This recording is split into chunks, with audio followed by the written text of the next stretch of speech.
My wife signed a carry loan for $2 million with her parents without telling me. We live with my in-laws. It was a request of my wife that I resisted and finally capitulated to. A few months later, on a whim, the in-laws fell in love with a house and property worth 20% more than they estimated their home to be worth. They were outbid on that property and immediately jumped on the next house and property in the area. Bought it with a carry loan until they sell their house, no contingency plan whatsoever. To get the carry loan, my wife co-signed without consulting me. The carry loan is $20,000 a month in interest until they sell their old home. The old house is not selling at all, and it's been 3 months. I told my wife that her not asking me about it felt like a huge decision to make without talking with me. She said her parents said that the house would sell and she wouldn't be on the hook for anything. She also got pregnant around this time and told her mom before me like week 2. Hurt and scared about these omissions and living in an in-laws house that I am rarely able to talk about these concerns. When I bring them up, I am met with lackadaisical sorries.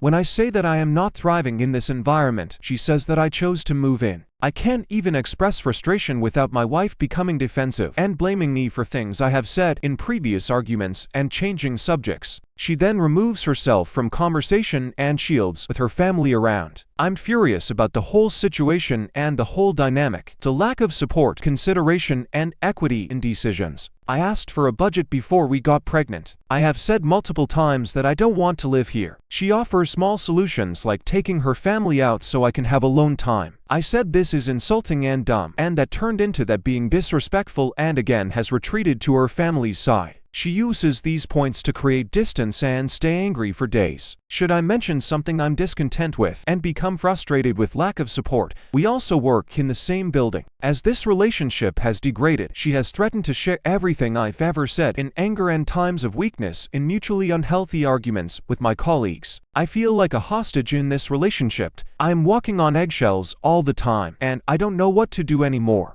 I just needed to get this off my chest. Any advice would be much appreciated. Here are the top comments. Divorce her. This is no life. You're married to a child who hides behind her mom's skirts every time she doesn't get her own way. That loan is shockingly high interest and she's tanked your future credit to help mommy and daddy get their big McMansion they always felt they deserved. Definitely doesn't sound like you are in a partnership. She is attempting to blackmail you into accepting the You mentioned previous arguments, and obviously you probably aren't faultless. What she is doing is even more toxic. You should start to talk to a lawyer about divorce. Unfortunately, you will probably need to endure this for a while until the baby grows up a little. Get the lawyer's perspective and discuss with them how to protect you and your child. You don't have a life partner, you have a liability. This marriage is suffocating. You're supposed to be her partner, not an afterthought. Find someone who will actually communicate with you, the good, the bad, and the expensive.